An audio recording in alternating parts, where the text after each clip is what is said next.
Assalamualaikum dan salam sejahtera. Terus bersama saya, Amira Syasha dalam 15 Minit MMTV, edisi 26 Mac 2024. Kita terus ke berita utama. Pengasas dan pengerusi rangkaian kedai serbaneka KK Mart dan isteri mengaku tidak bersalah atas pertuduhan menjual stoking yang bercetak kalimah Allah di Mahkamah Seksyen Shah Alam hari ini.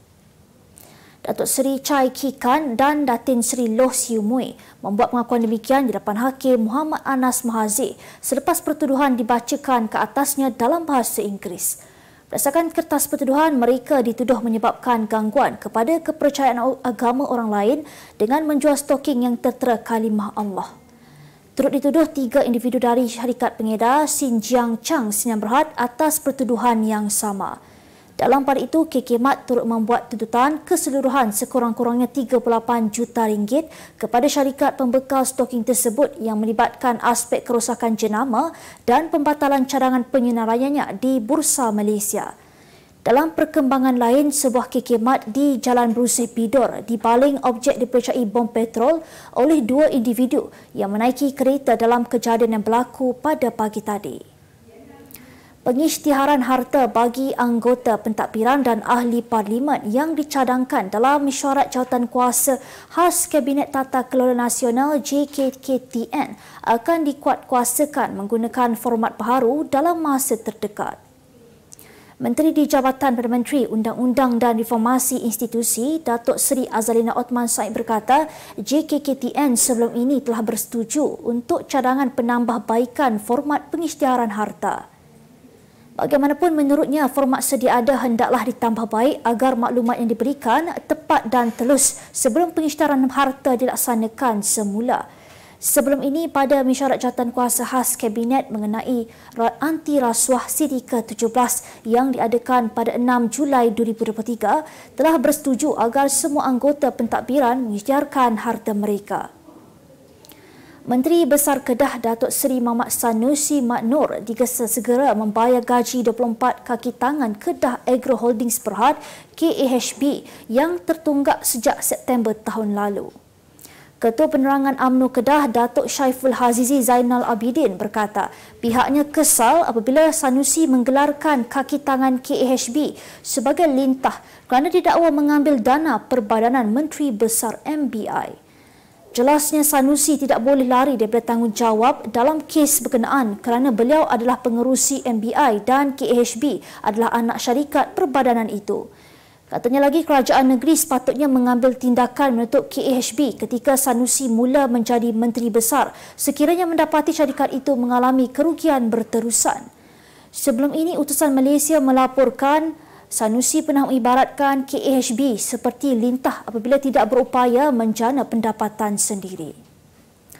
Semua pendakwah dan penceramah di Malaysia perlu mendapatkan tauliah mengajar sebelum dibenarkan untuk berceramah atau mengajar. Menteri di Jabatan Perdana Menteri Hal Ehwal Agama, Datuk Dr. Muhammad Naim Mohtar berkata, para penceramah yang didapati menimbulkan isu yang boleh mengelirukan masyarakat akan dipanggil untuk diberikan peringatan. Tegas beliau, sekiranya gagal mematuhi peraturan yang ditetapkan pihak berkuasa agama, boleh mengambil tindakan dengan menarik semula tauliah mengajar di bawah akta atau enakmen kesalahan jenayah syariah. Beliau berkata demikian menjawab pertanyaan Ahli Parlimen Parit Bunta Muhammad Misbahul Munir Masduki mengenai sikap kerajaan terhadap beberapa agamawan yang sering mempertikaikan kewibawaan ulama-ulama muktabar seperti Imam Syafi'i, Imam Ghazali dan sebagainya. Tambah Muhammad Naim, kerajaan menyedari tentang kewujudan pihak yang lantang mempertikaikan kewibawaan para ulama khasnya di media sosial kerana perbezaan pandangan dan pendapat dalam sesuatu masalah furu. Utusan Malaysia dan Cosmo melancarkan satu lagi produk terbaru. Apa yang ada dalam Iklaneka?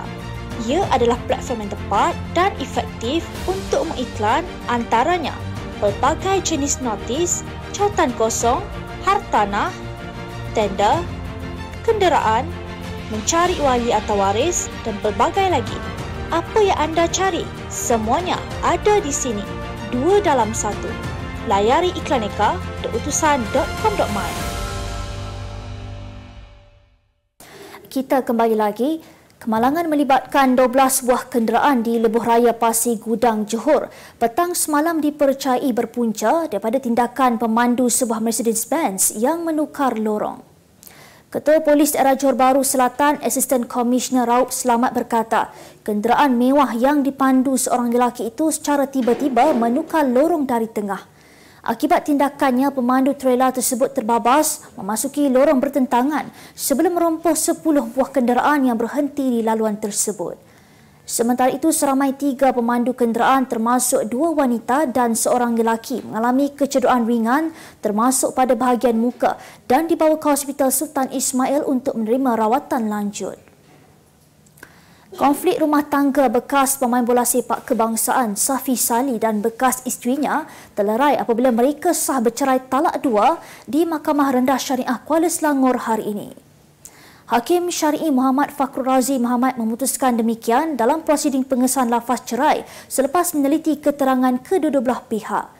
Fitria Elvina Maharik, 44 tahun, selaku pelintir berkata dia menerima 2 lafaz cerai menerusi pesanan suara yang dihantar Safi, 40 tahun, menerusi aplikasi WhatsApp pada 11 Februari lalu.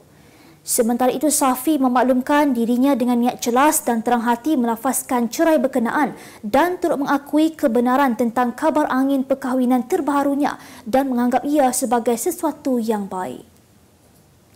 Kita terus ke berita dunia. Seorang pengguna media sosial di Thailand berkongsi gambar ular kecil berkaki 4 yang ditemui di rumahnya. Menggelarkannya sebagai haiwan aneh, pengguna media sosial bagaimanapun menjelaskan bahawa haiwan tersebut dikenali sebagai Lygosoma quadrupes, iaitu sejenis reptilia kecil dalam kumpulan skink. Mempunyai bentuk fizikal seperti ular dengan badan dan kepala panjang, bahagian bawah badan haiwan ini juga rata serta berkaki pendek. Haiwan ini juga difahamkan cenderung merayap dan bersembunyi dalam tanah yang gempur dan sering disalah anggap sebagai ular. Bayi kembar 9 dari Mali pernah menggemparkan dunia melakukan penerbangan buat kali pertama ke Eropah selepas menerima undangan untuk muncul dalam rancangan televisyen Low Show di Record. Kelahiran bayi kembar 9 itu memecahkan rekod dunia Guinness bagi bilangan bayi yang paling ramai hidup selepas dilahirkan pada tahun 2021. Sementara itu, kesemua kanak-kanak itu membesar dengan baik sehingga kini. Bagaimanapun, menurut ibu kembar 9 tersebut, bukan mudah untuk menguruskan anak kembarnya itu. Jelas Halimah Sisay, antara waktu yang cukup mencabar buatnya dan pasangan adalah ketika mahu menidurkan kesemua anaknya pada waktu malam. Dalam pada itu, pasangan ini turut mempunyai seorang anak sulung Sauda yang kini sudah berusia 6 tahun. Kemas kini pengetahuan anda tentang isu ekonomi dan pasaran. Merangkumi sektor hartanah, perniagaan, keuangan, komoditi, IKS, halal niaga dan dunia korporat. Sentiasa ikuti perkembangan ekonomi semasa di dalam dan luar negara. Semua informasi terkini hanya di hujung jari. Dapatkan edisi ringgit setiap Isnin hanya di Akhbar Utusan Malaysia.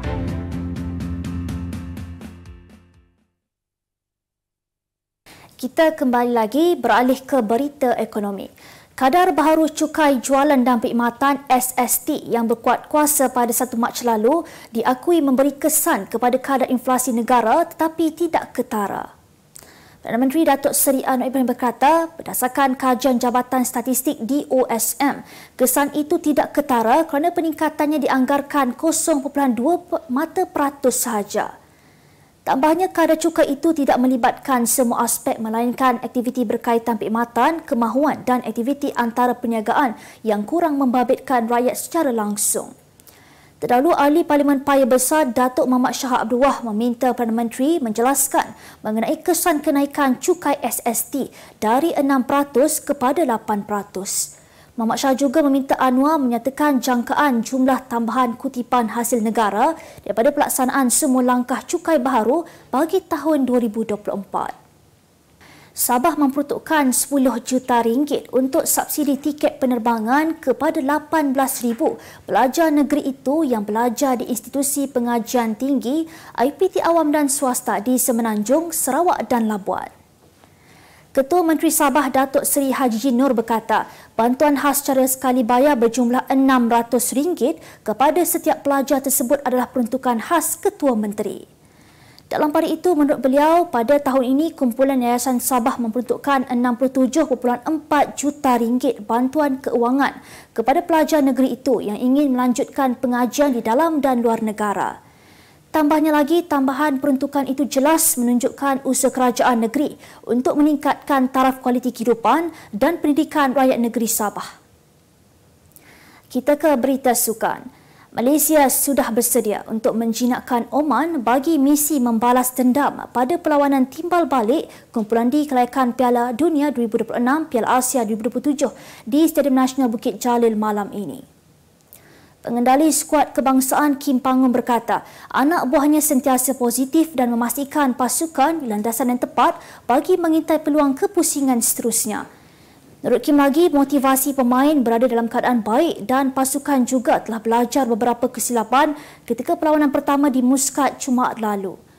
Sementara itu, skuad Harimau Melaya perlu mendapatkan sekurang-kurangnya satu mata untuk kekal selesa dan mara ke peringkat seterusnya. Pemilik Johor Darul Takzim JDT Tengku Mahkota Ismail Sultan Ibrahim berpandangan mentaliti bodoh sombong, cepat berpuas hati dan tidak boleh menerima fakta antara faktor pasukan Liga Malaysia, Liga M jauh ketinggalan dari negara serantau.